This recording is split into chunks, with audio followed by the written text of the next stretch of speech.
ಸ್ನೇಹಿತರೇ ನಮಸ್ಕಾರ. ನಾನು ರವೀಂದ್ರ ಜೋಶಿ.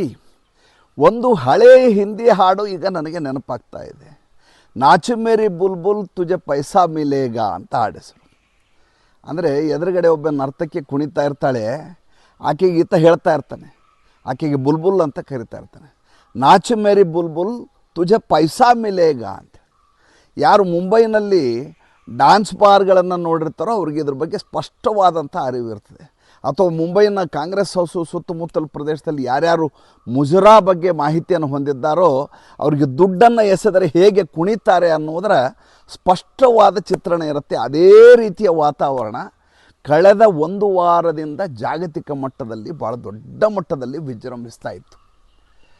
ಒಂದು ಕಡೆ ಮುಲ್ಲಾ ಮುನೀರು, ಇನ್ನೊಂದು ಕಡೆ ಶಹಬಾಜ್ ಶರೀಫು, ಈ ಕಡೆಯಿಂದ ಡೊನಾಲ್ಡ್ ಟ್ರಂಪು, ಈ ಕಡೆಯಿಂದ ವಾಲಿಬಾಗ್.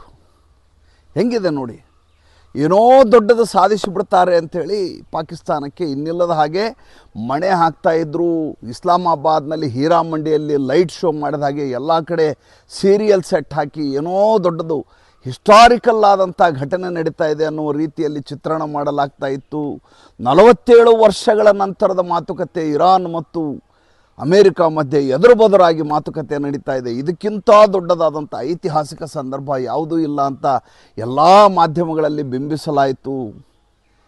ಕಡೆಗೆ ಏನಾಯ್ತು ಸ್ವಾಮಿ, ಕಡೆಗೆ ಸೂತಕದ ವಾತಾವರಣ ಇತ್ತು. ಯಾವ ಸೀರಿಯಲ್ ಸೆಟ್ಗಳನ್ನು ಹಾಕಿ ಹೋಗಿದ್ರು ಅದಕ್ಕೆ ದುಡ್ಡು ಕೊಡಲಿಕ್ಕೆ ಶಹಬಾಜ್ ಶರೀಫು ಮುಲ್ಲಾ ಮುನೀರ್ ಹತ್ರ ರೊಕ್ಕವೇ ಇರಲಿಲ್ಲ. ಮಾತುಕತೆಗೆ ಕೂಡಿಸ್ಬಿಟ್ಟಿದ್ದೀವಿ, ಜಾಗತಿಕ ಸಮಸ್ಯೆಯನ್ನು ಪರಿಹರಿಸಿಬಿಟ್ಟಿದ್ದೀವಿ, ಪಾಕಿಸ್ತಾನ ಅನ್ನೋದು ಏಷ್ಯನ್ ಟೈಗರ್ಸ್ ಅಂತೆಲ್ಲ ಬಿಂಬಿಸ್ಲಾಗ್ತಾ ಇತ್ತು. ಭಾರತದ ಕಾಂಗ್ರೆಸ್ ಪಾರ್ಟಿ ನೋಡಬೇಕಾಗಿತ್ತು, what a diplomacy of Pakistan ಅಂತೆಲ್ಲ ಬಿಂಬಿಸ್ತಾ ಇದ್ರು ಅವರು.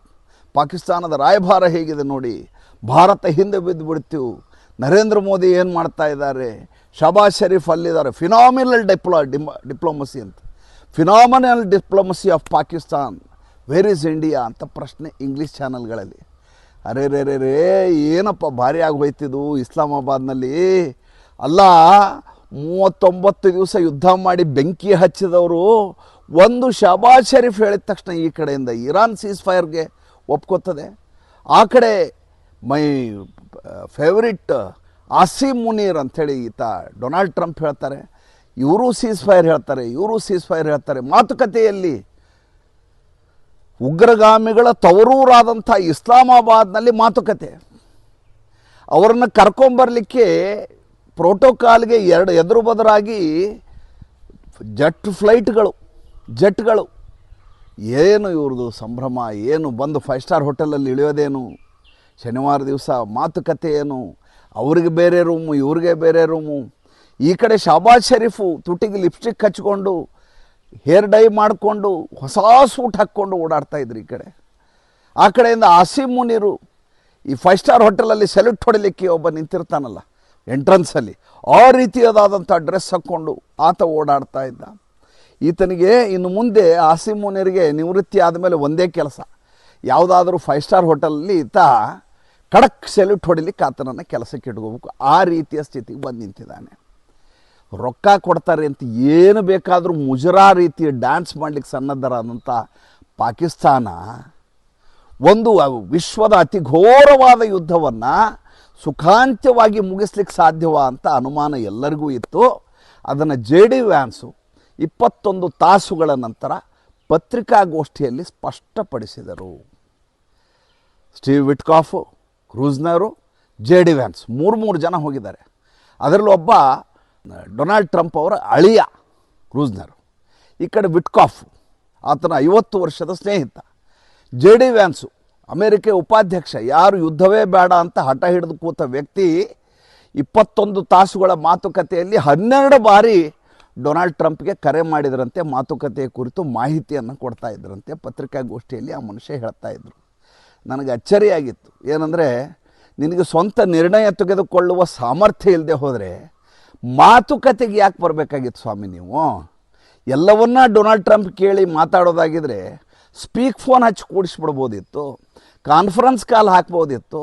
ಅಲ್ಲಿಂದ ವಿಮಾನ ತೊಗೊಂಬಂದು ಇಲ್ಲಿ ಬಂದು ಇಸ್ಲಾಮಾಬಾದಲ್ಲಿ ಉಳ್ಕೊಂಡು ಇಲ್ಲಿ ಏನೋ ದೊಡ್ಡದು ಘನಂದಾರಿ ಕೆಲಸ ಮಾಡೋ ರೀತಿ ಮಾತುಕತೆ ಆಡುವ ಅಗತ್ಯ ಏನಿತ್ತು?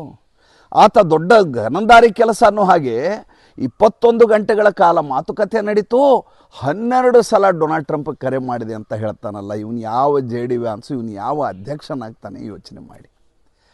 ಪತ್ರಿಕಾಗೋಷ್ಠಿಯಲ್ಲಿ JD ವ್ಯಾನ್ಸ್ ಹೇಳ್ತಾರೆ, ಮಾತುಕತೆ ಮುರಿದು ಬಿದ್ದಿದೆ, ಅವರು ಹಠ ಹಿಡಿದು ಕೂತಿದ್ದಾರೆ, ಯುರೇನಿಯಂ ಎನ್ರಿಚ್ಮೆಂಟ್ ಮಾಡೇ ಮಾಡ್ತಾರಂತೆ, ಮಿಸೈಲ್ಗಳನ್ನು ತಯಾರಿ ಮಾಡೇ ಮಾಡ್ತಾರಂತೆ, ಸ್ಟ್ರೇಟ್ ಆಫ್ ಹಾರ್ಮೋಸ್ ಬಿಟ್ಕೊಡಲ್ವಂತೆ, ನಮ್ಮ ಯಾವ ಮಾತಿಗೂ ಅವರ ಒಪ್ಪಿಗೆ ಇಲ್ಲದೆ ಇರೋದ್ರಿಂದ ಮಾತುಕತೆ ಇಲ್ಲಿಗೆ ಮುರಿದು ಹೋಯಿತು. ಮಜಾ ಅಂದರೆ ಸರಿಯಾಗಿ ಇದೇ ಸಮಯಕ್ಕೆ ಆ ಕಡೆಯಿಂದ ಬಂಕರ್ ಬಸ್ಟರ್ಗಳು 2 ಶಿಪ್ನಲ್ಲಿ ಬಂದು ಧಡ ಧಡ ಧಡ ಧಡ ಅಂಥೇಳಿ ಇವರು ಎಲ್ಲ ಮೈನ್ಸಿಯನ್ನು ಒಳಗಡೆ ಹೂತಿಟ್ಟಿದ್ರಲ್ಲ ಸಮುದ್ರದ ಒಳಗಡೆ ಬ್ಲಾಸ್ಟ್ ಮಾಡಲಿಕ್ಕೆ. ಯಾವುದೇ ಶಿಪ್ ಬಂದ ತಕ್ಷಣ ಒಳಗಡೆಯಿಂದ ಅದೇ ಬ್ಲಾಸ್ಟ್ ಆಗಬೇಕು, ಆ ರೀತಿಯಾದಂಥ ಮೈನ್ಸ್ಗಳನ್ನು ಹೂತಿಟ್ಟಿದ್ರು ಸಮುದ್ರದಲ್ಲಿ ಇರಾನ್ನವರು. ಕೇಳಿದರೆ ಎಲ್ಲೆಲ್ಲಿದ್ದಾವೆ ನಿಮ್ಮ ಮೈನ್ಸು ಅಂತ ಕೇಳಿದ್ರೆ ನಮಗೆ ನೆನಪೇ ಇಲ್ಲ, ಎಲ್ಲೆಲ್ಲಿ ಹೂತಿಟ್ಟಿದ್ದೀವಿ ಅಂತ ನಮಗೆ ಗೊತ್ತಿಲ್ಲ ಅಂದರು. ಅಟ್ಟಿಸಿಕೊಂಡು ಹೋಗಿ 2 ಶಿಪ್ನಲ್ಲಿ ಮರೀನ್ಗಳು ಹೋಗಿ ಇವರ ಇಷ್ಟು ಮೈನ್ಗಳೇನಿದಾವೆ ಇಷ್ಟುಗಳನ್ನು ಬ್ಲಾಸ್ಟ್ ಮಾಡಿ ಸಂಪೂರ್ಣ ಭಸ್ಮ ಮಾಡಿ ಬಿಸಾಕಿದೆ ಅಮೇರಿಕ. ಅಮೇರಿಕೆಯ ಶಕ್ತಿಯನ್ನು ಅಷ್ಟು ಸುಲಭಕ್ಕೆ ತಳ್ಳಿ ಹಾಕಲಿಕ್ಕೆ ಆಗೋದಿಲ್ಲ, ತೃಣಸಮಾನ ಮಾಡಲಿಕ್ಕೆ ಸಾಧ್ಯ ಇಲ್ಲ. ಈ ಇಸ್ಲಾಮಿಕ್ ರೆವಲ್ಯೂಷನರಿ ಗಾರ್ಡ್ ಅಂತಾರಲ್ಲ, ಇದೇನೇ ಇದ್ರೂ ಒಂದು ಭಯೋತ್ಪಾದಕ ಸಂಘಟನೆಯಾಗಿ ಇಷ್ಟ ಬಂದ ಹಾಗೆ ದಾಳಿಯನ್ನು ಮಾಡಬಹುದೇ ವಿನಃ ಒಂದು ದೇಶದ ಸೈನ್ಯದ ಸಾಮರ್ಥ್ಯನ ಪ್ರಶ್ನೆ ಮಾಡುವಷ್ಟಂತೂ ಗಟ್ಟಿ ಇಲ್ಲ. ಹಾಗಿದ್ದಿದ್ರೆ ಯಾವ ಅಮೇರಿಕ ಆ ರೀತಿ ಇವರ ಮೈನ್ಸ್ಗಳನ್ನು ಬ್ಲಾಸ್ಟ್ ಮಾಡ್ಬೇಕಾರೆ IRGC ಅವ್ರೇನು ಕಡಲೆಕಾಯಿ ತಿಂತಾ ಇದ್ರೇನ್ರಿ? ಇಷ್ಟು ದಿವಸ ನಮ್ಮದೇ ಇದು ಸ್ಟ್ರೇಟ್ ಆಫ್ ಹಾರ್ಮೋಸು ಅಂತ ಮಾತಾಡ್ತಾ ಇದ್ರು, ಈಗ ಅದನ್ನ ಬ್ಲಾಸ್ಟ್ ಮಾಡಿದ್ರು ನೋಡ್ಕೊಂಡು ಯಾಕೆ ಸುಮ್ಮನೆ ಕೂತಿದ್ರು? ಇದು ಒಂದು ಕಡೆ. ಇನ್ನೊಂದು ಕಡೆ ಮಾತುಕತೆಗಿಂತ ಮುಂಚೆ ನಮಗೆ ಅಲ್ಲಿ ಲೆಬನಾನ್ನಲ್ಲಿ ನಮ್ಮ ಸೋದರರಿದ್ದಾರೆ, ಆ ಹಿಜ್ಬುಲ್ಲಾಗಳನ್ನ ಹೊಡಿಬಾರ್ದು, ಅವನು ಹೊಡೆಯೋದು ನಿಲ್ಲಿಸುವವರೆಗೂ ನಮ್ಮ ಮಾತುಕತೆ ಶುರುವಾಗೋದಿಲ್ಲ ಅಂತ ವಾಲಿಬಾಗ್ ಹೇಳ್ತಾನಲ್ರಿ ಅವನು, ಮೊಹಮ್ಮದ್ ವಾಲಿಬಾಗ್ ಅಲ್ಲಿ ಸ್ಪೀಕರು. ಯಾರು ಕೇಳ್ತಾರೆ ಇವ್ರ ಮಾತನ್ನು ಕೇಳಿ ಏನಾದರೂ ಇಸ್ರೇಲು ನಿಲ್ಲಿಸ್ಬಿಡತ್ತಾ? ಇಸ್ರೇಲು ಕೇವಲ 48 ಗಂಟೆಗಳಲ್ಲಿ 450 ಹಿಜ್ಬುಲ್ಲಾ ಉಗ್ರರನ್ನು ಹೊಡೆದು ಹಾಕಿದೆ. ಈ ಕಡೆ ಮಾತುಕತೆಗೆ ಇವರು ಫ್ಲೈಟ್ ಬಂದಿದೆ, ಆ ಕಡೆ ಹಿಜ್ಬುಲ್ಲಾ ಮೇಲೆ ಲೆಬನಾನ್ನಲ್ಲಿ ದಾಳಿ ಮೇಲೆ ದಾಳಿಯನ್ನು ಇಸ್ರೇಲ್ ಮುಂದುವರಿಸಿದೆ. ಅದಕ್ಕಿಂತ ಮಜಾ ಏನು ಗೊತ್ತಾ? ಅದಕ್ಕಿಂತ ಮಜಾ ಏನಂತಂದರೆ, ಈ ಮಾತುಕತೆಗೆ ಹೊರಡ್ಬೇಕಲ್ಲ, ಮಾತುಕತೆಗೆ ಹೊರಡ್ಬೇಕಾರೆ ಏನಂತ ಹೇಳಿರ್ಬೋದು ಡೊನಾಲ್ಡ್ ಟ್ರಂಪ್ ಹೇಳ್ತಾರೆ, our ships are loaded with ammunitions. ಮಾತುಕತೆ ಮುರಿದು ಬಿದ್ದದ್ದೇ ಆದರೆ ನಮ್ಮ ದಾಳಿ ಮುಂದುವರಿಯುತ್ತೆ ಅಂತ ಹೇಳ್ತಾರೆ. ಆ ಕಡೆ ಇರಾನ್ ನಾಟಕ ಮಾಡಲಿಕ್ಕೆ ಶುರು ಮಾಡ್ತೀವಿ. ಏನು ನಾಟಕ? ಮಿನಾಬ್ 168 ಅಂತ ಒಂದು ಅದಕ್ಕೊಂದು ಹೆಸರಿಟ್ಟಿದ್ದಾರೆ ಈ ಆಪ್ರೇಷನ್. ಏನಿದು ಮಿನಾಬ್ 168 ಅಂದರೆ, ಫೆಬ್ರವರಿ 28ಕ್ಕೆ ದಾಳಿ ಆಯಿತು. ದಾಳಿ ಆದ ಮಾರನೇ ದಿವಸ ಬೆಳಗ್ಗೆ ಅಲ್ಲಿ ಒಂದು ಶಾಲೆಯ ಮೇಲೆ ಒಂದು ಶಾಲೆಯ ಆವರಣದಲ್ಲಿ ಬ್ಲಾಸ್ಟ್ ಆಯಿತು, ಬಾಂಬ್ ಇತ್ತು. ಬಾಂಬ್ ಇದ್ದಾಗ 168 ಹಸುಳೆಗಳು ಸತ್ತು ಹೋಗ್ಬಿಡ್ತವೆ. ಅಮೇರಿಕ ಕೇಳಿದ್ರೆ ಏನು ಹೇಳುತ್ತೆ ಅಂತಂದರೆ, ನಮ್ಮ ಬಳಿ ಇರುವಂಥ ಹಳೆಯ ಮ್ಯಾಪ್ ಏನಿತ್ತು ಆ ಮ್ಯಾಪ್ ಪ್ರಕಾರ ಇದು IRGCಯ ಕಮಾಂಡರ್ ಆಫೀಸು. ಆ ಕಮಾಂಡರ್ ಆಫೀಸ್ ಅಂತ ನಮಗೆ ಗೂಗಲ್ ಸರ್ಚ್ ಮಾಡಿದಾಗ ನಮ್ಮ ಲೊಕೇಶನ್ ಸರ್ಚ್ ಆಗಿದ್ದರಿಂದ ಟಾರ್ಗೆಟ್ ಮಾಡಿ ಸರಿಯಾಗಿ ಅದ್ರ ಮೇಲೆ ದಾಳಿ ಮಾಡಿದ್ವಿ. ವಾಸ್ತವವಾಗಿ ಇದು IRGC ಕಮಾಂಡರ್ ಆಫೀಸ್ ಆಗಿರಲಾರದೆ ಮಿನಾಬ್ ಅನ್ನುವಂಥ ಒಂದು ಶಾಲೆಯ ಆವರಣ. ಅದು ಆ ಶಾಲೆಯ ಆವರಣದಲ್ಲಿರುವಂಥ ಹಸುಳೆಗಳೇನಿದ್ದಾವೆ ಆ ಹಸುಳೆಗಳು ಏಕಕಾಲಕ್ಕೆ 168 ಜನ ಸಾವಿಗೀಡಾಗ್ತಾರೆ. ಅತ್ಯಂತ ಹೃದಯ ವಿದ್ರಾವಕ. ಇದು ಯಾವುದೇ ದೇಶ ಮಾಡಿದರೂ ಒಪ್ಪಲಿಕ್ಕೆ ಸಾಧ್ಯ ಇಲ್ಲ. ಉಗ್ರರ ಮಕ್ಕಳು ಈ ರೀತಿ ಸಾಯ್ತಾರೆ ಅನ್ನೋಂಥ ಕಾರಣಕ್ಕೆ ಸಾತ್ರ ಸಾಯ್ಲಿ ಅನ್ನೋಕ್ಕಾಗಲ್ಲ. ಇವರು ಏನು ಮಾಡ್ತಾರೆ, ಇರಾನ್ ಅವರು ಅದನ್ನು ಹೇಗೆ ಬಳಸ್ಕೊಂಡ್ರೆ ಈಗ ಅಂದರೆ, ಇವರು ಫ್ಲೈಟ್ ಬಂತಲ್ಲ ಇರಾನ್ನಿಂದ ಪಾಕಿಸ್ತಾನಕ್ಕೆ ಇಸ್ಲಾಮಾಬಾದಿಗೆ ಬರಬೇಕಲ್ಲ, ಅದಕ್ಕಿಂತ ಮುಂದಿನ ಎಲ್ಲ ಸೀಟ್ಗಳನ್ನು ವಿಮಾನದಲ್ಲಿ ಖಾಲಿ ಇಡ್ತಾರೆ. ಖಾಲಿ ಇಟ್ಟು ಆ ಸೀಟ್ಗಳಲ್ಲಿ ಮಿನಾಬ್ 168 ಅಂತ ಮಕ್ಕಳ ಫೋಟೋಗಳು, ಅದ್ರ ಮುಂದೆ ಒಂದು ರಿತ್ತು ಹೂವು, ಆ ಮಕ್ಕಳ ಶೂಸ್ಗಳು, ಯಾವ ಮಕ್ಕಳು ಸತ್ರಲ್ಲ ಅವರ ಪಾಟಿ ಚೀಲಗಳು ಅಂದರೆ ಸ್ಕೂಲ್ ಬ್ಯಾಗ್ಗಳು, ಪೆನ್ಸಿಲ್ಗಳು, ಅವನ್ನು ಸಾಲಾಗಿ ಜೋಡಿಸಿ ಫೋಟೋ ತೆಗಿತಾರೆ. ಇರಾನ್ನವರು ಮಾತುಕತೆಗೆ ಹೋಗುವುದಕ್ಕಿಂತ ಮುಂಚೆ ಇದು ಮಾಡ್ತಾ ಇರೋದು. ಅವರು ಫೋಟೋ ತೆಗೆದು ಜಾಗತಿಕ ಮಟ್ಟದಲ್ಲಿ ಅಲ್ ಜಜೀರಾ ಇತರ ಯಾವ್ಯಾವ ಚಾನಲ್ಗಳಿದೆ ಅದರಲ್ಲಿ ಹರಿಬಿಡ್ತಾರೆ. ಏನಂದರೆ ಅಮೇರಿಕ ಅನ್ನುವುದು ಮಾನವೀಯತೆಯ ಮೇಲೆ ಮಾಡ್ತಾ ಇರುವಂಥ ದಾಳಿ ಇದು ನಾವು ಇದನ್ನು ರಕ್ಷಿಸಲಿಕ್ಕಾಗಿ ಮಾತುಕತೆಗೆ ಹೊರಟಿದ್ದೀವಿ ಅಂತ. ಅವರು ಇಲ್ಲಿವರೆಗೂ ಯುದ್ಧ ಅಂತ ಹೇಳಿಲ್ಲ, ಅವರು ಕಾಂಕ್ವೆಸ್ಟ್ ಅಂತ ಇವರು ಡೊನಾಲ್ಡ್ ಟ್ರಂಪ್ ಹೇಳ್ತಾರೆ. ವಿಲ್ ಕಾಂಕರ್ ಅಂತ ಹೇಳ್ತಾರೆ, ವಿಲ್ ಕಾಂಕ್ವೆಸ್ಟ್ ಅಂತ ಹೇಳ್ತಾರೆ. ಇವರು ಡಿಫೆನ್ಸ್ ಆಪರೇಷನ್ ಅಂತ. ನೋಡಿ, ಎರಡು ರೀತಿ ಯುದ್ಧ ನಡೀತಾ ಇದೆ. ಒಂದು ಕಡೆ ಏನಪ್ಪ ಅಂತಂದರೆ ಈ ಪ್ರೊಪಗ್ಯಾಂಡಾ ವಾರ್ ನಡೀತಾ ಇದೆ. ಏನು ಪ್ರೊಪಗ್ಯಾಂಡಾ ಅಂದರೆ IRGC ಅವರು ಗೆಲ್ತಾ ಇದ್ದಾರೆ, ಡೊನಾಲ್ಡ್ ಟ್ರಂಪ್ ಸೋಲ್ತಾ ಇದ್ದಾರೆ, ಡೊನಾಲ್ಡ್ ಟ್ರಂಪ್ ಸೋತು ಸುಣ್ಣಾಗಿ ಹೋಗಿದ್ದಾನೆ, ಆತನಿಗೆ ತಡ್ಕೊಳ್ಳಿಕ್ಕೆ ಆಗ್ತಾ ಇಲ್ಲ ಅನ್ನುವಂಥ ಪ್ರೊಪಗ್ಯಾಂಡಾ ಒಂದು ಕಡೆ ನರೇಟಿವ್ ಸೃಷ್ಟಿ ಮಾಡೋದು. ಇನ್ನೊಂದು ಕಡೆ ಸೈಮಲ್ಟೇನಿಯಸ್ ಆಗಿ ಆರ್ಥಿಕವಾದ ವಾರ್ ನಡೆಸೋದು. ಹೇಗೆ? ಯಾವ್ಯಾವ ಕಡೆ ಆರ್ಥಿಕವಾಗಿ ಪುನಶ್ಚೇತನಗೊಳ್ಳುವಂಥ ಲಕ್ಷಣಗಳಿತ್ತು ಇರಾನ್ ಆಸ್ಪಾಸು, ಅವರನ್ನು ಹೇಗಾದರೂ ಮಾಡಿ ಸದೆ ಬಡಿದು ಬಿಡೋದು. ಅದು ಯುನೈಟೆಡ್ ಅರಬ್ ಎಮಿರೇಟ್ಸ್ ಇರ್ಬೋದು, ಸೌದಿ ಅರೇಬಿಯಾ ಇರ್ಬೋದು, ಕತಾರ್ ಇರ್ಬೋದು, ಯಾರ್ಯಾರು ಇವ್ರಿಗೆ ಸಹಾಯ ಮಾಡ್ತಾರೆ ಅಮೇರಿಕಾಗೆ, ಅವ್ರನ್ನೆಲ್ಲ ಮುಗಿಸ್ಬಿಡೋದು. ಹಾಗೆ ಮುಗಿಸಿದಾಗ ಅವರು ಪ್ರೆಷರ್ ಹಾಕ್ತಾರೆ ಅಮೇರಿಕ ಮೇಲೆ, ನೀವು ಈ ರೀತಿ ದಾಳಿ ಮಾಡೋದಂದ್ರೆ ನಮ್ಮನ್ನು ನಾಶ ಮಾಡ್ತಾ ಇದ್ದಾರೆ ಅವರು, ಅದಕ್ಕೆ ದಯವಿಟ್ಟು ನಿಲ್ಲಿಸಿ ಯುದ್ಧ ಅಂತ. ಆ ರೀತಿಯದಾದಂಥ ಖತರ್ನಾಕ್ ಐಡಿಯಾವನ್ನು ಮಾಡಿದ್ದು ಇರಾನು. ಒಂದು ಕಡೆ ಮಿನಾಬ್ 168, ಮತ್ತೊಂದು ಕಡೆ ನಾವು ಡಿಫೆನ್ಸ್ಗೆ ಹೋಗ್ತಾ ಇದ್ದೀವಿ ಅಂತ. ನಾವು ಯುದ್ಧ ಮಾಡ್ತಾ ಇಲ್ಲ, ನಮ್ಮದು ಡಿಫೆನ್ಸ್ ಆಪರೇಷನ್ನು. ಅವ್ರು ನಮ್ಮ ಮೇಲೆ ದಾಳಿ ಮಾಡ್ತಾ ಇದ್ದಾರೆ, ಅದಕ್ಕೆ ನಾವು ಹೊಡಿತಾ ಇದ್ದೀವಿ, ನಮ್ಮನ್ನು ನಾವು ರಕ್ಷಿಸ್ಕೋತಾ ಇದ್ದೀವಿ, ಡಿಫೆಂಡ್ ಮಾಡ್ಕೋತಾ ಇದ್ದೀವಿ ಅಂತ ಅವ್ರು ಸಾಧಿಸ್ತಾ ಇರೋದು. ಆದರೆ ಈಗ ಯಾವ ಇರಾನಿನ ಸ್ಥಿತಿ ಬಂದು ನಿಂತಿದೆಯಲ್ಲ, ಮಾತುಕತೆ ಮುಗಿದಾದ್ಮೇಲೆ, ಯಾವಾಗ ಇತಾಲಿಯ ಉಪಾಧ್ಯಕ್ಷ JD ವ್ಯಾನ್ಸ್ ಹೇಳಿದ್ನಲ್ಲ ಫೇಲ್ ಆಯಿತು ಮಾತುಕತೆ ಅಂತ, ಅದಾದ ಮೇಲೆ ಈಗ ಸಂಪೂರ್ಣವಾಗಿ ಇದರಲ್ಲಿ ಸಿಲುಕಿ ಹಾಕಿಕೊಂಡು ಪ್ರಾಣಾಪಾಯದಲ್ಲಿರುವಂಥವ್ರು ಯಾರು ಅಂದರೆ ಪಾಕಿಸ್ತಾನ. ಯಾಕೆ? ಖ್ವಾಜಾ ಆಸಿಫ್ ಮೊನ್ನೆ ತಾನೇ ಹೇಳಿದ್ದಾರೆ ಏನಂತ, ಇಸ್ರೇಲ್ ಅನ್ನೋದು ನರಕ, ಅಲ್ಲಿರೋರನ್ನೆಲ್ಲ ಸುಟ್ಟು ಭಸ್ಮ ಮಾಡಬೇಕು, ನರಕಕ್ಕೆ ಹೋಗಬೇಕು, ಇವರು ಎವಿಲ್ ಕಂಟ್ರಿ ಇದು ಅಂತ ಹೇಳಿದ್ದಾರೆ. ಸುಮ್ಮನೆ ಬಿಟ್ಬಿಡ್ತಾರೆ ಇಸ್ರೇಲ್ ಅವರು? ಇದಕ್ಕಿಂತ ಮಜಾ ಇನ್ನೊಂದಿದೆ. ಏನಪ್ಪ ನೋಡಿ, ಹೇಳ್ತಾ ಹೋದರೆ ಗಂಟೆಗಟ್ಟಲೆ ಹೇಳುವಷ್ಟು ವಿಷಯ ಇದೆ ಇದರಲ್ಲಿ. ಮಾತುಕತೆ ನಡೀತಾ, ಬೈಲ್ಯಾಟ್ರಲ್ ಮಾತುಕತೆ. ಯಾರ್ಯಾರಿಗೆ? ಅಮೇರಿಕಾಗೂ ಮತ್ತು ಇರಾನ್ಗೂ. ಅಲ್ಲ ರೀ, ಯುದ್ಧದ ಭಾಗ ಆಗಿರೋದು ಇಸ್ರೇಲು. ಇಸ್ರೇಲ್ನಲ್ಲಿ ಮಾತುಕತೆಗೆ ಆಹ್ವಾನ ಮಾಡಿದಿರಿ ನೀವು. ಇದರಿಂದ ಪ್ರಭಾವಕ್ಕೊಳಗಾಗಿ ದಾಳಿಯಾಗಿದ್ದು ಉಳಿದ ಗಲ್ಫ್ ದೇಶಗಳಿಗೆ. ಆ ದೇಶದ ಪ್ರತಿನಿಧಿಗಳನ್ನ ಎಲ್ಲಿ ಕರೆದಿದ್ದೀರಿ? ನೀವು ಹೇಳ್ದಂಗೆಲ್ಲ ಅವ್ರು ಅಮೇರಿಕಾದವ್ರು ಹೇಳ್ದಂಗೆಲ್ಲ ಉಳಿದವ್ರು ಕೇಳಿಬಿಡ್ತಾರೆ. ಹಂಗಾರೆ ಕೇಳುವ ಸ್ಥಿತಿಯಲ್ಲಿದ್ದಾರೆ ಈಗ. ಇಸ್ರೇಲೇ ಅಮೇರಿಕೆಯ ಮಾತು ಕೇಳೋದಿಲ್ಲ, ಇನ್ನು ಬೇರೆ ಯಾರು ಕೇಳ? ಮೊದಲು ಏನಂತ ಹೆಸರಿಟ್ಟರು?